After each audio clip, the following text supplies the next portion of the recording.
Can you suggest some tools for beginners? I really want to start working on my car. Please make a video on tools in your workshop. Okay. I want to know as a beginner what sort of tools do I need to work on my car. So, let me tell you what tools I have and how I began this journey.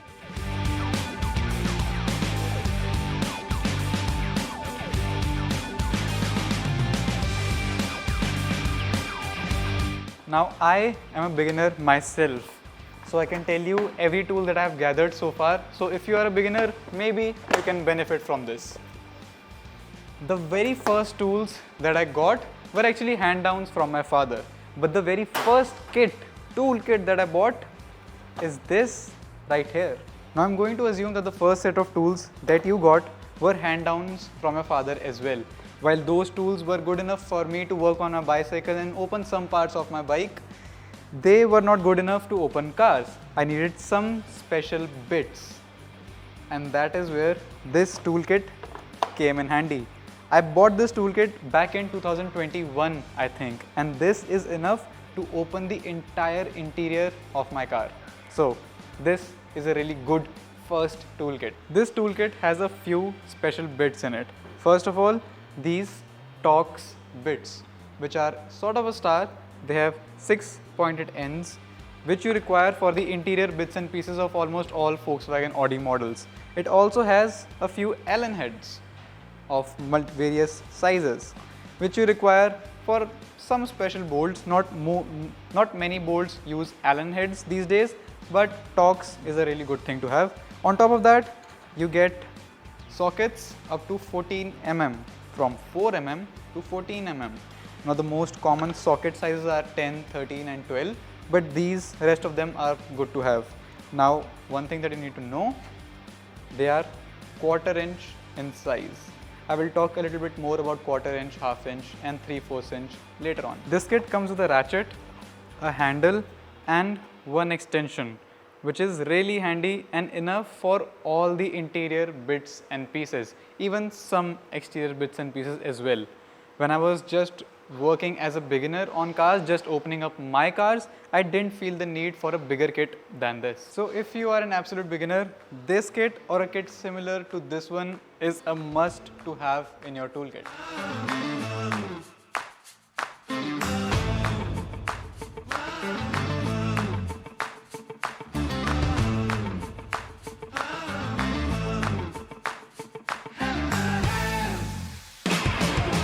Now this smaller kit will only get you so far, because along the way you will encounter bolts which are bigger than the 14 mm bit this kit offers. So you will need to move up in size. Not only are these bits bigger, but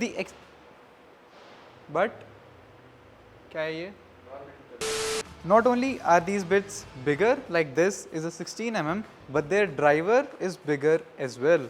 This is a 1/2 inch bit and this is a 1/4 inch bit. With a 1/4 inch extension, you can fit this perfectly, but you cannot use this 1/4 inch here. Doesn't work. This is bigger. These 1/2 inch driven bits need a driver like this ratchet.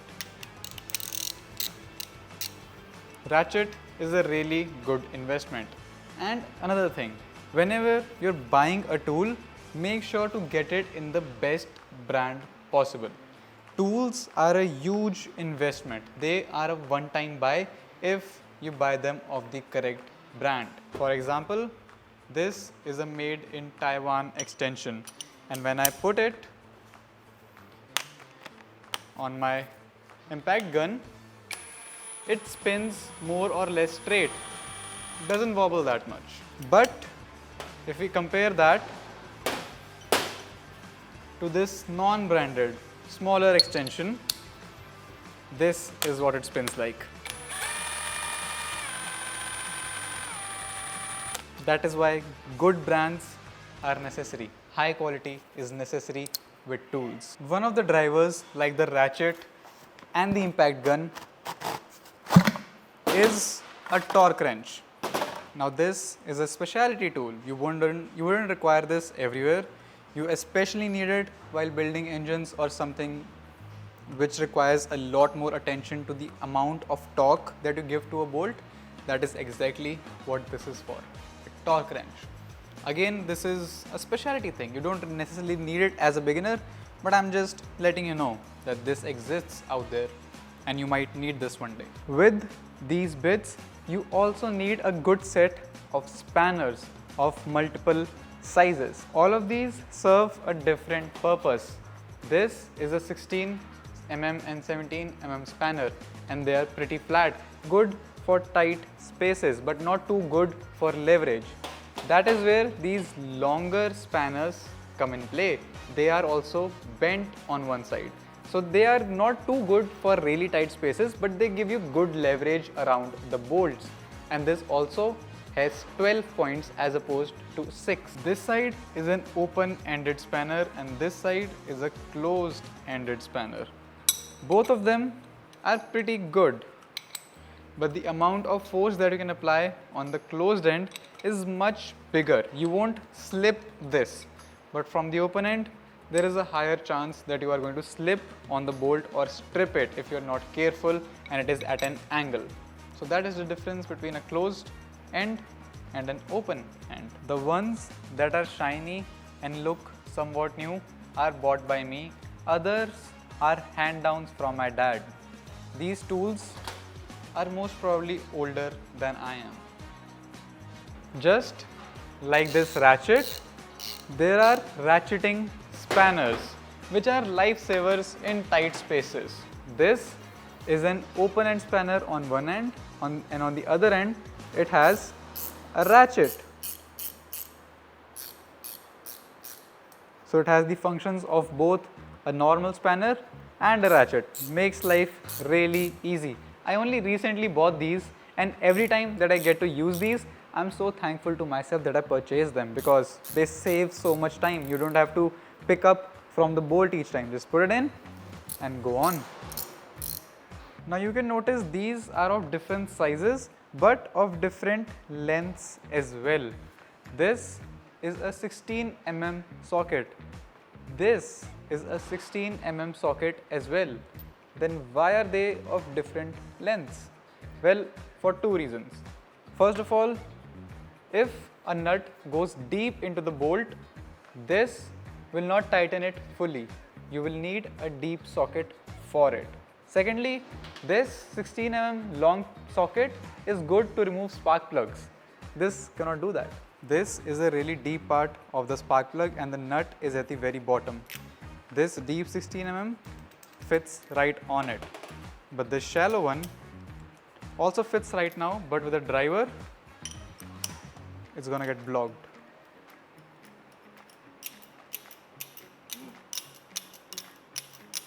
Now I have 1, 2, 3 and 4 type of 17 mm sockets right here.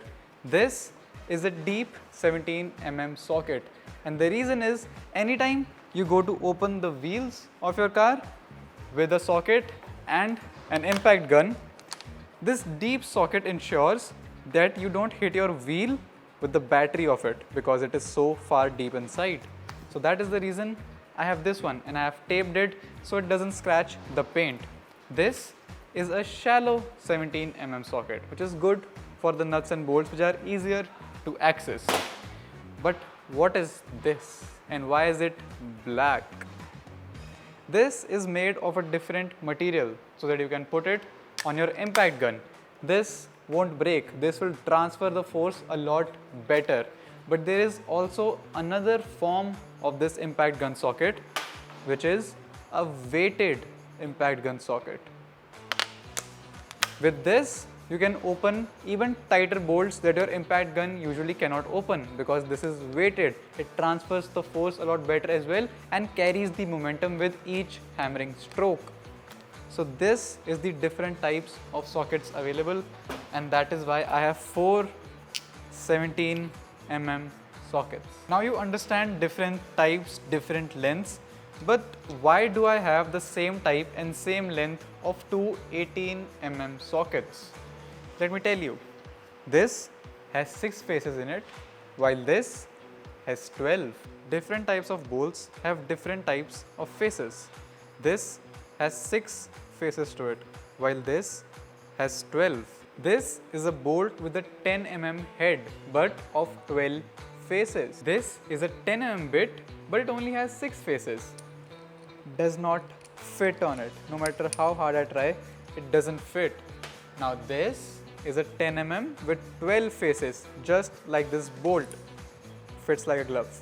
Look at that. Same goes with this bolt. It has 6 faces, so it needs a bit which has 6 faces. Otherwise, if I try to tighten it with this bit which has 12 faces, chances are that on its tightest position, this is going to strip this bolt because this bit will skip on it instead of tightening it. So it is important to know what sort of bolt you have and what sort of bit you require for that sort of bolt. Now up until size 32, this is a 32 mm bit which I bought specifically to open the rear bearing of a Polo or I think a Rapid. I specifically bought it for that.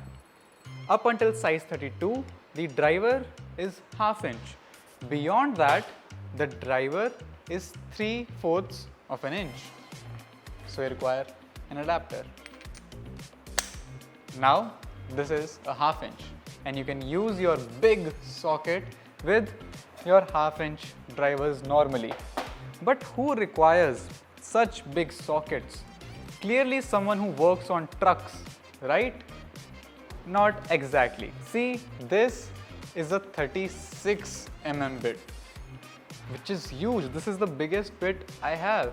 And I was thinking that I'm never going to use this. I actually bought size 30 and up until 36 altogether, thinking that I may never actually use it. But I just recently found out that the oil filter housing of the 3.0T that I have been rebuilding uses a 36 mm bit. So it's a good thing that I had this. Such bits may seem useless. You may think that you are never going to use them. But that one day, when you end up having the need for them, you realize how special they were. So, if I didn't have this, I would never have been able to open this oil filter housing. Now these were the normal bits. These are hexagonal and 12.1s, but they are the normal ones. Essentially, you only require 10 mm, 12 mm, 13 mm, 16 mm, 17 mm, 18 mm, and sometimes for bigger cars you require 21 mm or 24 mm when you're working on the steering and stuff like that. But again, these were just normal ones. These are the special ones. Let's talk about them. These are Torx bits and spline bits. Spline bits are also known as triple squares and they have 12 points to them. These are Torx bits and they have 6 points to them. Why are spline bits called triple squares? Let me explain. These are 3 squares right here. 1, 2 and 3. If you place them on top of each other and spin them slightly, you can see the sort of shape they achieve with 12 points. 1, 2, 3, 4, 5, 6, 7, 8, 9, 10, 11 and 12. Sort of resembles what's on here. Right? I hope that makes sense. Or you can just call them spline. I just like to imagine it this way. So I thought I'd explain. But anyway, these spline bits are all over Volkswagen and Audi cars. If you had a BMW, you would require inverted Torx as special bits. Different brand manufacturers have different special bits and I require this in multiple sizes when I work on such cars, which are a pain in the... Anyway. These are Torx and spline bits. The bolts that utilize a spline head are usually not tightened to that high of a torque because this can strip easily. But spline doesn't really strip if you torque them properly, but most people don't, so they all end up stripping.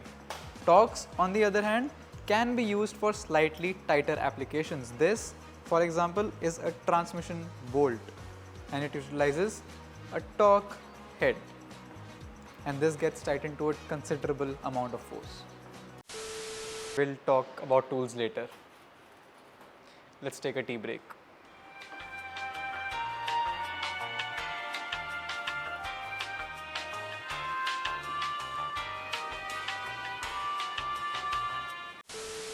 Now these were bits, spanners and some special bits. Let's talk about drivers. I already told you about the ratchet. This is a really good thing. You need this. But if you're feeling fancy and wish to invest in power tools, an impact gun or a driver gun like this is a must-have as well. I won't say a must-have, but it's a good thing to have. Even if you don't have this, normal hand tools get the job done. But this sometimes cannot open a bolt. Sometimes even this cannot open a bolt. That is where an L-rod or a breaker bar comes in handy. Again, with this, make sure to go for a good brand, because ask how many of these we have broken. A little too many. 1, 2 and 3 broken L-rods right here. This is what it should look like. Wait, like this. It should have a square end. All of these are broken. These can act as breaker bars because they have a really long extension, a really long lever. And as you know, the further you apply the force, the more torque you can provide at this rotating end, because torque is force times radius.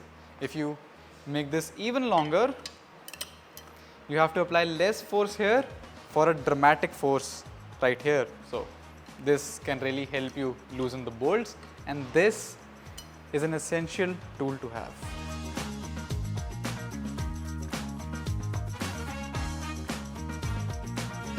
Now you can skip on some bits, some extensions, some spanners, but these are absolute essentials. These make your life so much easier. This is a hammer, a good quality hammer. You require this. Anytime a bolt is stuck, put a spanner on, hit it with a hammer. It'll break it loose. This is a rubber mallet, essential for when you're putting on seals or anywhere you don't wish to put too much force, but you just need that movement. So a rubber mallet is essential as well. A good set of pliers goes a long way. You need this. You need a good set of pliers and a good set of needle nose pliers.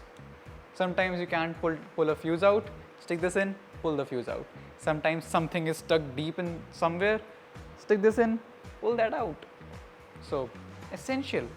Now the next set of tools, I'm not saying they are specialty tools, but they will make your life so much easier for that one application. This is a plier for just hose clamps, only hose clamps. You know the coolant hoses, they have clamps on them. This makes removing them so much easier. If you get in there with this plier, you'll be there all day. With this, 10 seconds, squeeze, pull and you're out. This is a vice grip. This is a really good tool to have, but this is not essential. If you don't have it, you can make do with it without it. But if you have this, it makes life a lot easier. It holds anything, it pinches anything, and it just locks in place. It's good to hold bolts as well, which have nuts stuck on them like studs, and you can remove those studs. You have watched me use this in the A6 videos. This is along with the trim remover toolkit, which I will show you a little more of. Wait. These two levers help you remove a lot of locks which are on the trims. Sometimes those trims have locks underneath them, and this makes removing them so much easier. Most people do it with a flat head. Just use these. These are really good anytime that you're working on the interior. And anytime you wish to take apart trims, use a plastic trim remover tool.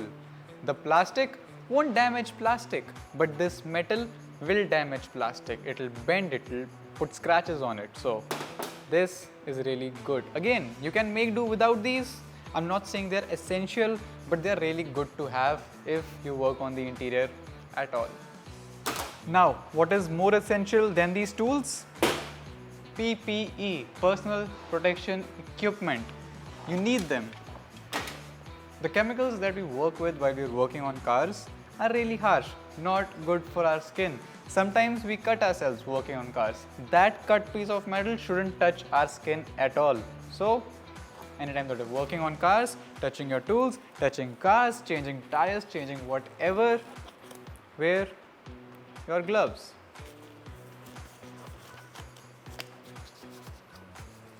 And anytime you feel necessary,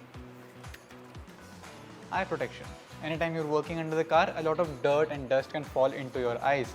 It is not good for them. So, necessary, essential, more than these two. Now this is more for the protection of your eyes, of your hands, but how about protection of yourself? You need jack stands. But why do you need jack stands? Because sometimes when you're working on car, you need to jack it up and work under it. You cannot leave it on the jack itself. You need these stands. So let's discuss some safety precautions that you need to take while jacking up the car, while putting it on jack stands, and while going under it. Let's begin.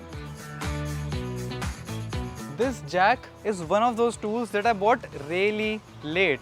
I bought this when we were doing the all-wheel drive conversion on this car, because that could not be done just on the jacks that are provided with the car. Till then, I only worked with those jacks. But this saves a lot of time, saves a lot of energy, and it paid for itself within the first month. So, it is a good tool to have as well, but not essential, but a good one if you work a lot under the car. Now you cannot just put it anywhere and lift your car up. There are pinch welds under the car, and there are reinforced section of the pinch welds from which you have to pick your car up. These reinforced sections of the pinch welds are located at the front, just behind the wheel, same at the rear as well, right here. This is where you're supposed to jack up your car from, not anywhere under the car.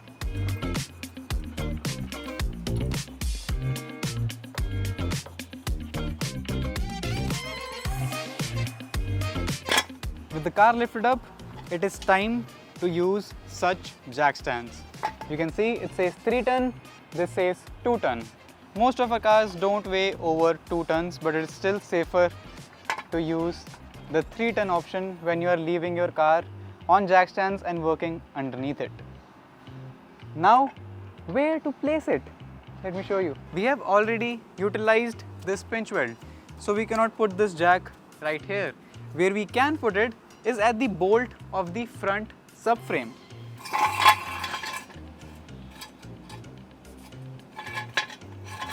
So the front subframe is a very robust piece which is directly connected to the chassis of the car. You can think of it as the chassis of the car if you want to. And then just slightly lower your car onto the jack, onto the jack stand. And now it's not going anywhere. That jack stand is now safely supporting the car. It is not going anywhere. But still, as a safety measure, you can leave this jack slightly pressured onto the car as a fail-safe if the jack breaks, which it won't. As another safety measure, if you have removed any wheels from your car, put them under the car, right beneath the pinch weld, so that if the jack stand fails or the jack fails, or if both fail, the car at least lands on the wheel and doesn't damage anything else, especially you if you are under there. Now with jack stands, there are qualities as well. If you're working on your car, maybe if you're working on the brakes and you're required to jack up the car, remove the wheel, I recommend you put it on jack stands and buy good quality ones. These are imported jack stands. Pretty good with their quality. There are made in India jack stands as well, which are locally made, and you cannot really trust your life on them. So I would recommend invest good money into these jack stands, because your life sort of depends on it if you work around your car. Now there are more aspects to a car than just mechanical. there are electronic components in it as well.